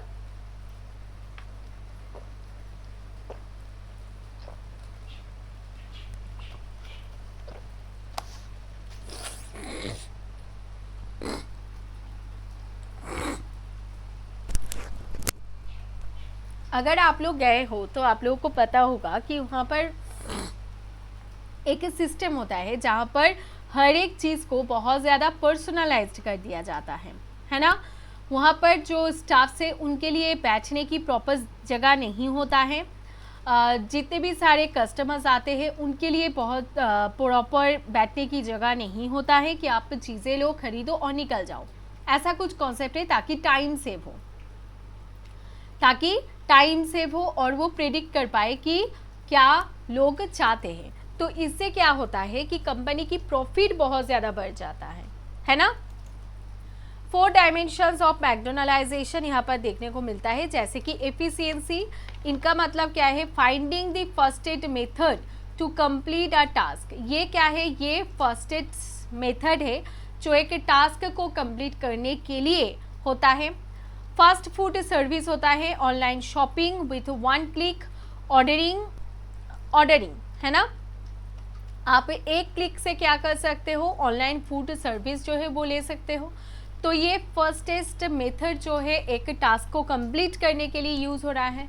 तो जितना ज़्यादा कम टाइम होगा उतना ज़्यादा मैक्सिमम आउटपुट आप दे पाओगे, या फिर दोनों एक साथ होगा तो क्या होगा? एफिशिएंसी जो है हमारा बढ़ेगा, है ना। हमारा टाइम और आउटपुट ये दोनों जब इंक्रीज होगा तो हमारा क्या बढ़ेगा? एफिशिएंसी बढ़ेगा, है ना। यही तो चाहते हैं वो लोग, अभी जो कंपनीज है यही तो चाहते हैं कि एफिशिएंसी बढ़े कंपनी का। समझ में आ रहा है? कैलकुलेबिलिटी का मतलब क्या है? Emphasis on quantity, measurement and members rather than quality. Calculability का मतलब क्या है कि एम्फसिस कहाँ दिया जा रहा है? क्वांटिटी पर, मेजरमेंट पर, मेंबर्स पर, नंबर्स पर रादर देन क्वालिटी। ठीक है। क्वालिटी को आप बात छोड़ दीजिए, उसके अलावा आप नंबर, मेजरमेंट, क्वांटिटी के ऊपर ज़्यादा फोकस कीजिए। बिगर बर्गर्स, मोर सेल होगा, मोर फॉलोअर्स आएंगे सोशल मीडिया में। हाउ मच, कितना चाहिए, ना कि हाउ गुड, आपको कितना अच्छा चाहिए। तो इसे कहते हैं calculability to run a business. Okay. Predictability क्या है? Producing the same experience everywhere, जो एक्सपीरियंस हो रहा है वो हर जगह क्या होगा, सेम होगा। A McDonald's outlet in different countries maintains a similar taste, service style and appearance, है ना। मैकडोनल्ड का जो आउटलेट है वो बहुत सारे कंट्रीज जो है वो मेंटेन करने की कोशिश कर रहे हैं, है ना। यस और no? Consumers know what to expect, consumers को पता है कि हम क्या एक्सपेक्ट करेंगे। कंट्रोल थ्रू टेक्नोलॉजी, इसका मतलब क्या है? Technology controls human actions and reduces uncertainty. जो टेक्नोलॉजी है वो क्या हो रहा है? Control through technology, technology controls human actions and reduces uncertainty. जैसे कि self service machines, algorithms, automated systems, machines replace human judgment. ये क्या होता है? कंट्रोल करते हैं हम टेक्नोलॉजी के थ्रू, ठीक है। याद रहेगा प्रेडिक्टेबिलिटी, उसका आउटलेट ही ऐसा है कि आपको पता है पहले से कैसा होगा, ये देखने में कैसा टेस्ट होगा। एक बर्गर जो आप ऑर्डर करते हो, आपको पहले से पता है कि क्या आप एक्सपेक्ट करोगे, है ना। मैकडोनलाइजेशन वर्सेस ग्लोबलाइजेशन देख लेते हैं। मैकडोनलाइजेशन ग्लोबल स्टैंडर्ड को मेंटेन करता है, ग्लोबलाइजेशन में लोकल एडेप्टेशन जो है बहुत ज़्यादा प्रेफर किया जाता है। सेम प्रोडक्ट और प्रैक्टिस क्या हो रहा है? हर जगह हो रहा है, modified according to local culture. लेकिन ग्लोबलाइजेशन में हम मॉडिफाई कर रहे हैं लोकल कल्चर के अनुसार। होमोजिनिटी यहाँ पर मिल रहा है, और यहाँ पर देखिए हाइब्रिडाइजेशन आपको देखने को मिल रहा है ना। क्रिटिसिज्म ऑफ मैकडोनलाइजेशन, मैकडोनलाइजेशन को हम क्रिटिसाइज भी करते हैं। जैसे कि रिट्जर क्या बोलते हैं? Creates irrationality of rationality. मतलब रिट्जर कहते हैं it creates irrationality of rationality, मतलब although system appear efficient they can create problem. Less creativity, creativity की कोई जगह तो बची नहीं है मैकडोनल्ड्स में। आप पहले से सब कुछ फाइनल ऑलरेडी कर चुके हो, बस वहाँ पर लोगों को जाना है, चूज करना है कि क्या क्या आपको बर्गर में चाहिए। Loss of human interaction, human interaction की जगह है मैकडोनलाइजेशन में? नहीं है। आप वहाँ पर बैठने की कल्चर नहीं है, आप खरीदो और चले जाओ, ठीक है। डीह्यूमनाइज्ड कर दिया गया है, बहुत सारी टेक्नोलॉजीज की मदद से ऐसा कर दिया गया है कि ये डीह्यूमनाइज हो गया है। कंज्यूमर मैनिपुलेशन, मैनिपुलेट कर रहे हैं, है ना। कंज्यूमर को क्या कर रहे हैं? मैनिपुलेट कर रहे हैं। Automated services may be efficient but reduce personal contact, ठीक है। मैकडोनलाइजेशन कॉन्सेप्ट किसने दिया था? जॉर्ज रिट्जर ने दिया था। बुक किसने लिखा था? मैकडोनलाइजेशन ऑफ सोसाइटी 1993 में लिखा था। कौन इंस्पायर्ड थे? मैक्स वेबर्स रैशनलाइजेशन थ्योरी जो थे वो इंस्पायर्ड थे। 4 प्रिंसिपल्स थे, efficiency, calculability, predictability and control. Related concepts क्या थे? Globalization, rationalization and consumer culture. Okay, याद रहेगा? ओके, अब देखिए यहाँ पर meaning of digital divide. Digital divide क्या कर रहा है? रेफर कर रहा है कहाँ? जो गैप है बिटवीन इंडिविजुअल्स, ग्रुप्स, रीजियंस और कंट्रीज के बीच में, who have access to digital technologies जैसे कि internet, computers, smartphone, digital skills, and those who do not, that is what we call what? Digital divide. Simple definition की अगर आप बात करें, digital divide is the inequality in access, use and benefits of information and communication technologies। Digital divide simply क्या है कि जैसे कि देखिए मेरे पास ये फ़ोन है, ये लैपटॉप है, ये पेन टैब है, वाईफाई है ना। अब देखिए इसका मतलब क्या है कि मेरे पास उतना सारा चीज़ें हैं जिससे मैं ये क्लास जो है वो कंडक्ट कर पा रही हूँ, है कि नहीं? येस और नो? और अगर मैं ये क्लास जो है वो कंडक्ट कर पा रही हूँ तो इसका मतलब क्या है कि मेरे पास इतने एफिशिएंसी है कि मैं इसे कंडक्ट कर पाऊँ। सो इसे क्या कहते हैं? Ability to use the technology effectively, right. Information age की अगर आप बात करें तो इकोनॉमी, सोसाइटी एंड कल्चर की यहाँ पर बात हो रहा है 1996 एंड 1998 में। This is his important work and published in 3 volume, जो 3 वॉल्यूम में आता है। पहला क्या है, the rise of network society 1996 में आया था। मेन कॉन्सेप्ट क्या है, मेन कॉन्सेप्ट है नेटवर्क सोसाइटी, इंफॉर्मेशन कैपिटलिज्म। यहाँ पर हमें देखने को मिलता है स्पेस ऑफ फ्लोज की यहाँ पर बात की जाती है, टाइमलेस टाइम की बात की जाती है ना। Modern society is organized around digital networks where information becomes a major source of power. ठीक है, मॉडर्न सोसाइटी ऐसे ऑर्गेनाइज किया गया है डिजिटल नेटवर्क के चारों तरफ, when information become a major source of power, जहां पर इंफॉर्मेशन क्या हो रहा है, एक बहुत बड़ा एक पावर मेजर सोर्स हो रहा है ना। वॉल्यूम 2 क्या है, the power of identity 1997।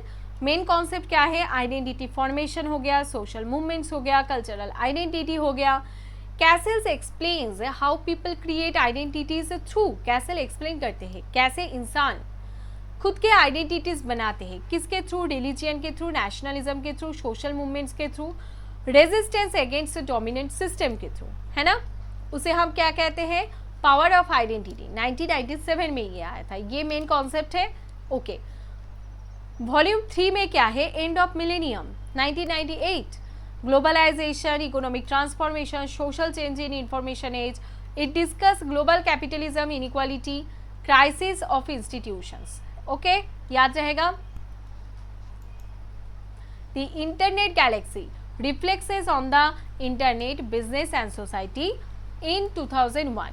Main ideas क्या है, internet as a social technology, digital communication, online communities, impact of internet on society, ये सब हमें देखने को मिलता है यहाँ पर। कम्युनिकेशन पावर कब होता है, 2009 में आता है। कम्युनिकेशन पावर कब आता है, 2009 में। मेन आइडिया क्या है, relationship between communication and power. Media network, political influence of communication system की आइडिया क्या है कि power operates through communication network. ठीक है, ये याद रहेगा। ये मैनुअल कैसेल्स की बुक की जो क्रोनोलॉजी है आपको देखने को मिलता है। ये फास्ट के तीनों जो है एक ही पार्ट के तीनों आते हैं, rise of network society, power of identity, and of millennium. Okay, internet Galaxy 2001 में आता है, जहां पर इंटरनेट सोसाइटी के बारे में कॉन्सेप्ट उन्होंने दिया था। कम्युनिकेशन को 2009 में एक पावर बोलते हैं, जो कि मीडिया और पावर में आते हैं। ठीक है,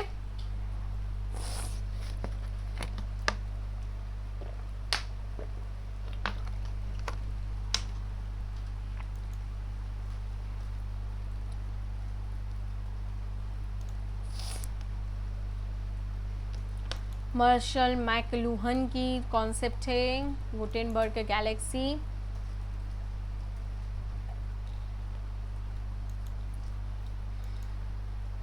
understanding media the extension of man. Okay, और उसके बाद है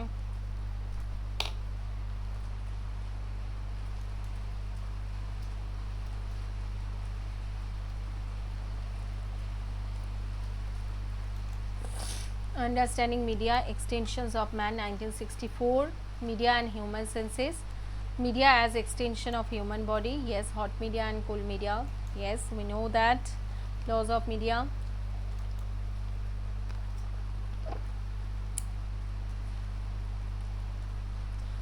मार्शल मैकलूहन से ही इंस्पायर्ड थे Manuel Castells. Okay,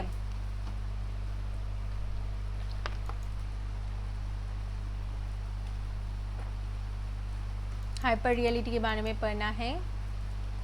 yes, John François लॉयटर्ट के बारे में पढ़ना है। मेटा नैरेटिव्स के बारे में पढ़ना है ना। फीचर शॉक के बारे में पढ़ना है। यस,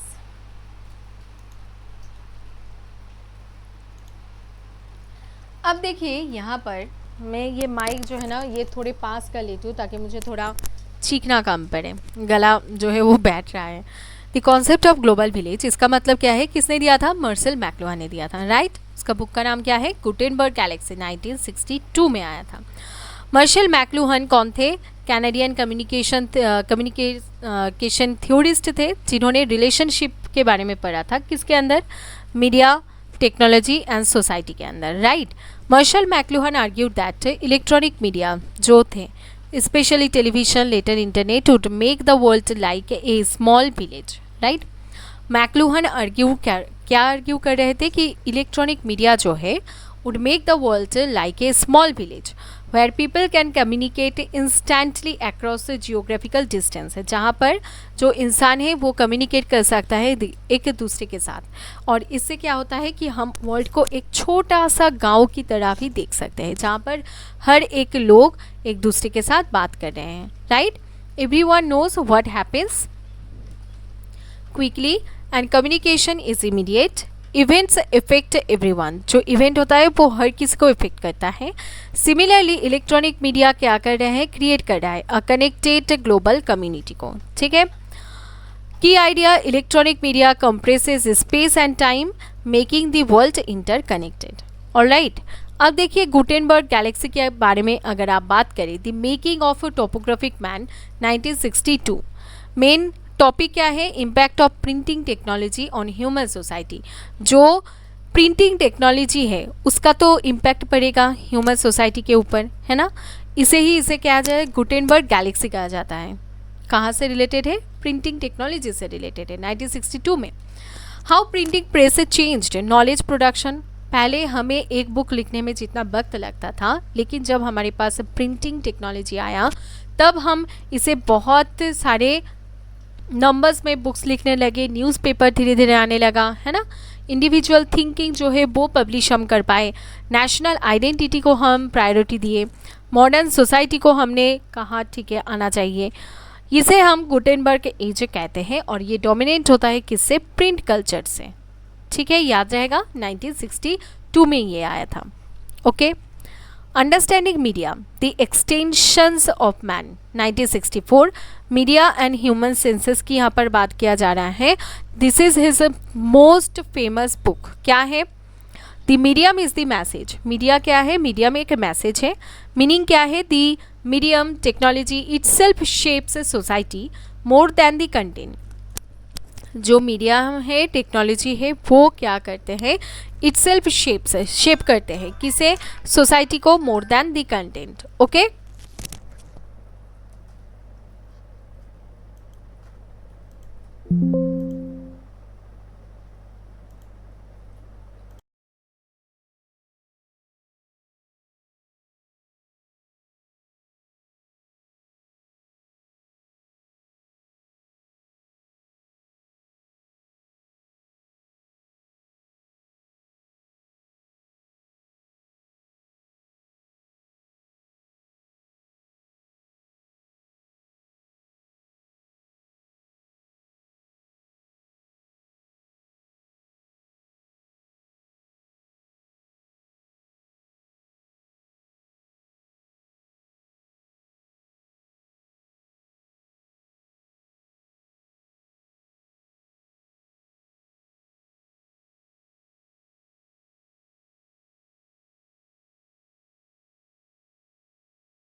यस, तो हम कहाँ पर थे, चलिए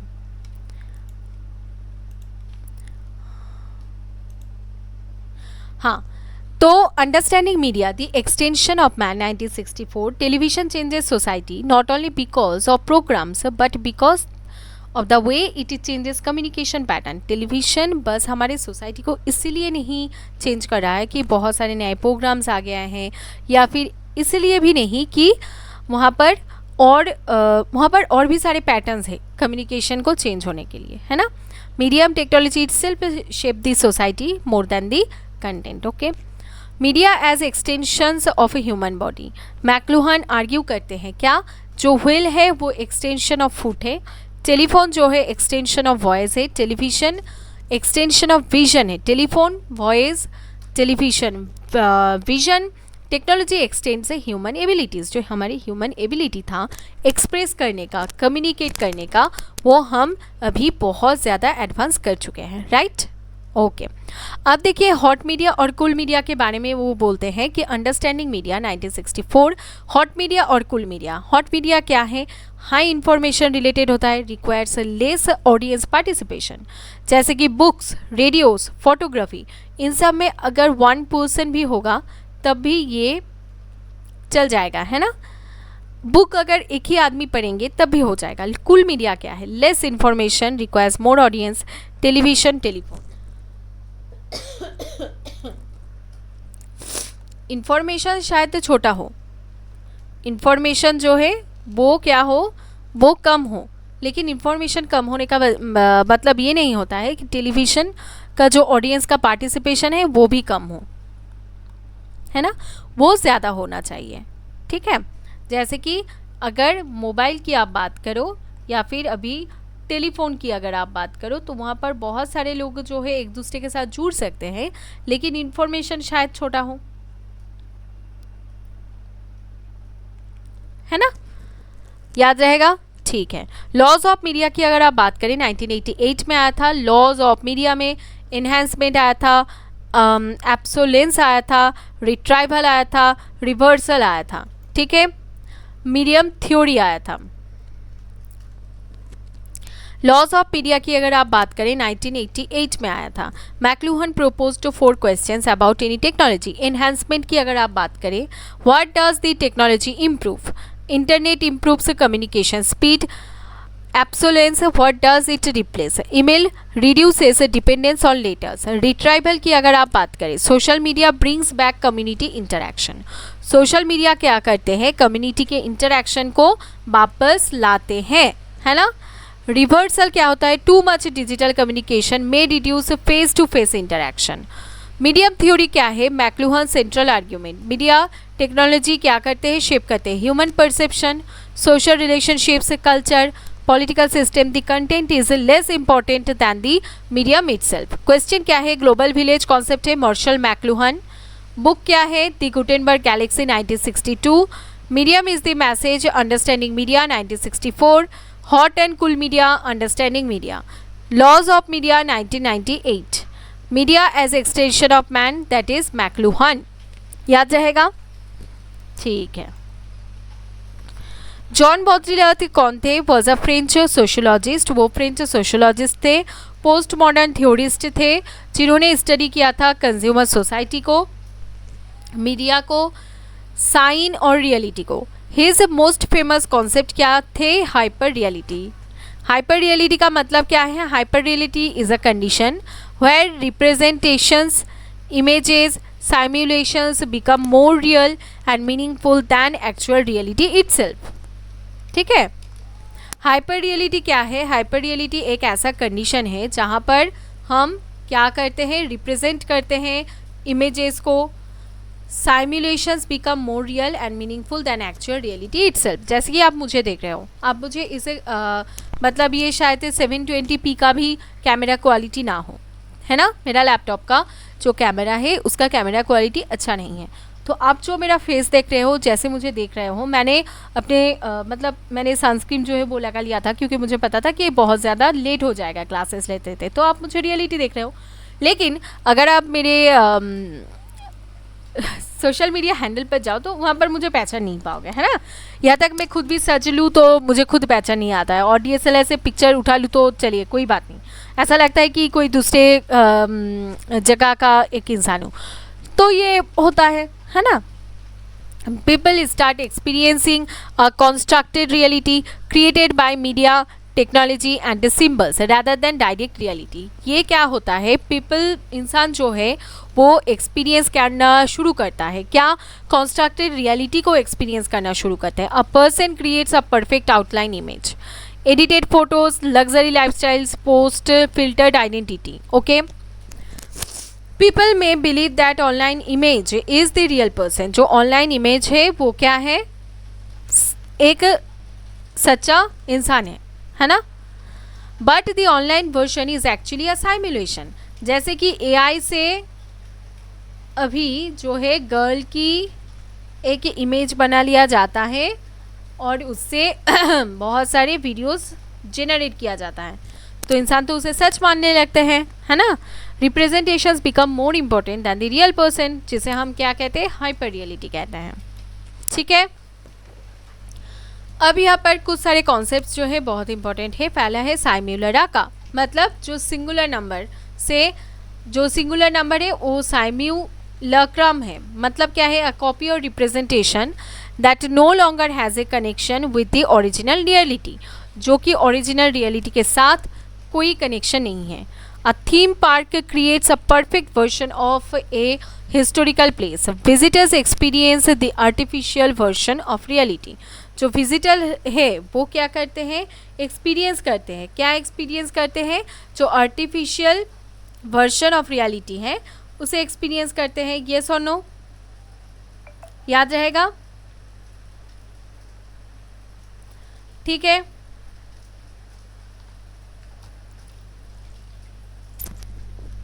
चलिए, साइम्युलेशंस क्या है,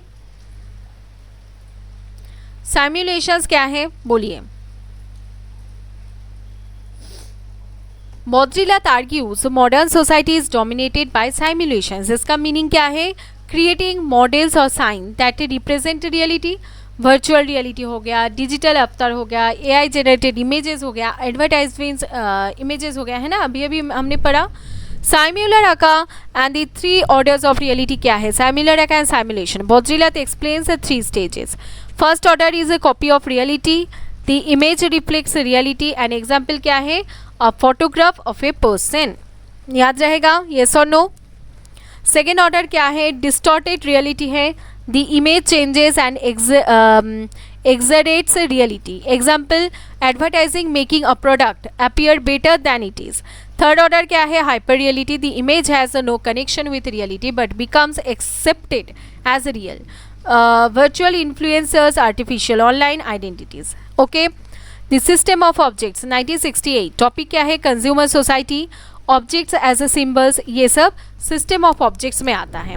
मेन आइडिया क्या है, people buy products not only for use but for their social meaning. Clear है कि इंसान चीज़ें खरीदते हैं not only for use but their social meaning. जैसे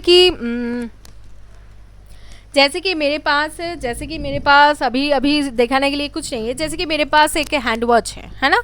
मैंने अभी तक कोई भी स्मार्ट वॉच खरीदा नहीं है, लेकिन जो मेरे पास वॉचेस है वो टाइटन की, फास्ट्रैक की है. तो ये क्यों हम खरीदते हैं, ये बस यूज़ करने के लिए नहीं होता है. यहाँ पर सोशल मीनिंग भी जुड़ा हुआ है कि मेरे पास जो मैंने ख़रीदा नहीं है, मैंने वो सब गिफ्टेड है. ठीक है, मैं खरीदूँगी अगर मेरे पास कभी उतना आएगा पैसा तो मैं ज़रूर खरीदूँगी. ठीक है. और उसके बाद देखिए साइम्युलर एंड साइम्युलेशन 1981 में आता है. टॉपिक क्या है, hyper reality, simulation, signs. Argument क्या होता है, modern society is moving from reality to a world dominated by images and signs. Modern society जो है वो मूव कर रहा है कहाँ से, reality to a world dominated by images and signs. For a critique of the political economy of the sign 1972, signs and consumptions. Modern consumption is based on sign and meaning, right. जो for a critic of the political economy of science, जो हमारे modern consumption है वो meanings and science के ऊपर base है ना. People consume symbol not just product. ठीक है. हाइपर रियलिटी एंड मीडिया क्या है, Baudrillard argues media does not simply show reality, it creates reality like reflects events, frames information and meanings. Actual experience की अगर आप बात करें तो कॉन्स्ट्रक्टेड एक्सपीरियंस है, ओरिजिनल साइम्युलेशन है, direct knowledge, media created knowledge and physical world, image and sign. Right, ये याद रहेगा आप लोगों को. अब देखिए जॉन फ्रांसिस फ्रांकोइस लॉयटर्ड ने एक कॉन्सेप्ट दिया था, इनक्रेडुअलिटी टूवर्ड्स मेटा नैरेटिव्स. इसका मतलब क्या है कि उन्होंने पोस्ट मॉडर्निज्म के बारे में बोलते हैं, इनक्रेडुअलिटी टूवर्ड्स मेटा नैरेटिव्स. बुक क्या नाम क्या है, post modern condition, a report on knowledge 1979, है ना. ये क्या है, रिपोर्ट ऑन नॉलेज है 1979. इनक्रेडुअलिटी, डिसबिलीफ और lack of trust. Meta narratives की अगर आप बात करें, big stories on universal explanations about society, history and human progress. Okay, Incredulity towards meta-narratives means the rejection or loss of faith in universal theories that claim to explain all human experiences. Loiter argued that in the postmodern era, people no longer believe in one single truth but one grand explanations. ठीक है? What is meta narrative? Meta narrative क्या है? Enlightenment narrative. Science and reason will lead humanity toward progress. Okay? More knowledge मतलब better society. Marxist narrative की अगर बात करें तो क्या है? History moves through class struggle. Capitalism will replaced by socialism. Liberal progress narrative की बात करें, democracy and capitalism bring freedom and development. Religious narratives की अगर आप बात करें, human life follows a universal spiritual purpose, right? लॉयटर्स ने क्या आर्ग्यूमेंट किया था कि modern society believed in these grand stories but after events like world Wars, political failures, social conflicts, technological changes, people started questioning these universal explanations. Okay, grand theories में क्या करते थे? Modern societies believe करते थे, लेकिन जब world war हुआ, political failures हमें देखने को मिला, सोशल कॉन्फ्लिक्ट, तब हम क्वेश्चन करने लगे कि क्या जो हम ग्रैंड थ्योरीज पाते हैं क्या वो हम हर जगह अप्लाई कर पाएंगे? Post modern society is characterized by scepticism toward grand meta narratives. वो क्या कहने लगे? मॉडर्निटी से जब पोस्ट मॉडर्निटी की तरफ जाने लगे तो हम एक ही बिलीफ, एक ही चीज़ के ऊपर विश्वास नहीं रख सकते. कैसे रखेंगे? यूएसए में जो हो रहा था या फिर जर्मनी में जो हो रहा था, क्या हम उसे इंडिया में अप्लाई कर पाएंगे? नहीं. तो वन ट्रूथ नहीं होगा, मल्टीपल ट्रूथ्स होगा. Faith in science and progress, but हम क्वेश्चन करेंगे प्रोग्रेस को. ग्रैंड नैरेटिव्स नहीं, हम स्मॉल और लोकल नैरेटिव्स के ऊपर फोकस करेंगे. एक ही एक्सप्लेनेशन नहीं, हम बहुत सारे पर्सपेक्टिव से चीज़ों को देखने की कोशिश करेंगे. राइट? याद रहेगा आपको. अब देखिए, पिटिट नैरेटिव्स मतलब छोटा narrative argues that instead of one big story or society now has many smaller stories, like one theory explains all societies, but now we focus on women's experience, minority voices, culture, local culture and individual identities. right? हम इन सब के ऊपर जो है विश्वास करते हैं. याद रहेगा. अब देखिए यहाँ पर एग्जाम्पल है मॉडर्न थिंकिंग का. Science will solve all the human problems. ये तो सही है. पोस्ट मॉडर्न थिंकिंग की बात करें, science has help humanity but it also created problems like nuclear weapons, environmental destructions, है ना. पोस्ट मॉडर्न में हमने साइंस को देखा कि वो ह्यूमैनिटी को बहुत हेल्प करे, बट बहुत सारे प्रॉब्लम्स भी उन्होंने क्रिएट किया. So people become critical of the idea of unlimited progress. Relationship with knowledge की बात करें तो Lyotard also discussed changing nature of knowledge and argued in digital age knowledge becomes information, knowledge is produced and controlled through system and scientific truth is no longer automatically accepted. है ना. ठीक है, ये सब हमने ऑलरेडी पढ़ा है, एक बार देख लेना. अब देखिए लास्ट का जो है वो फ्यूचर शॉक है. फ्यूचर शॉक हमें पढ़ना होगा. फ्यूचर शॉक का कॉन्सेप्ट किसने दिया था? एल्विन टॉफलर ने दिया था 1970 में. मतलब क्या है? साइकोलॉजिकल और सोशल स्ट्रेस होता है जो एक्सपीरियंस कौन करते हैं? इंडिविजुअल्स. जब सोसाइटी बहुत ज़्यादा रैपिडली चेंज होता रहता है. When the speed of change becomes faster than people's ability to adopt, they experience confusion, anxiety, insecurity. जैसे कि मेरी मम्मी और पापा, मतलब मेरे माँ बाबा जो है, उन्हें फ्यूचर शॉक आया था. कैसे आया था? कि उन्हें पता ही नहीं था कि इसकी ज़रूरत है.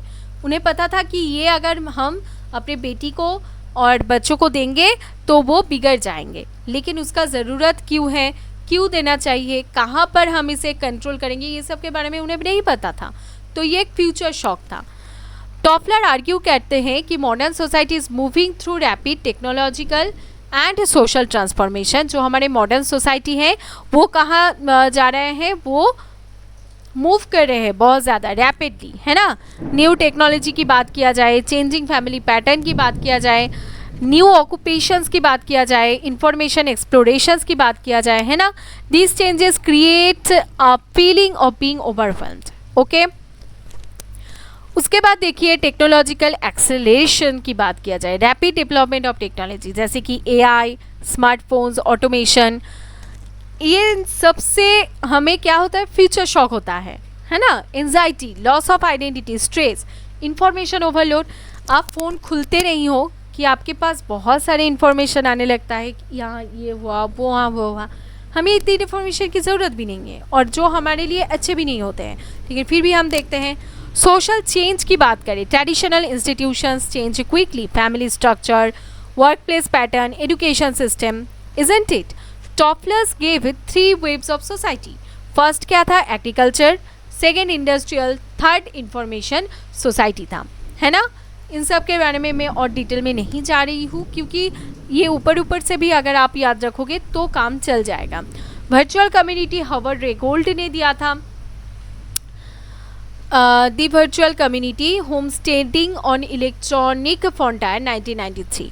मीनिंग क्या है, is a group of people who interact with each other through digital networks rather than physical space. Simple definition, virtual community is a group formed through online communication where people share interest, ideas and a relationship. याद रहेगा। Feature क्या क्या है, online interaction, common interest, lack of physical boundary, formation of digital identity, ठीक है, ये features है virtual community का। Online interaction, people communicate through internet forums, social media, online platforms, members connect because of shared hobbies, beliefs, personal interest. Lack of physical boundary की बात करें, people from different countries can appreciate. Formation of digital identity की अगर बात करें, user names, profiles and online activities, ठीक है, okay. So thank you so much.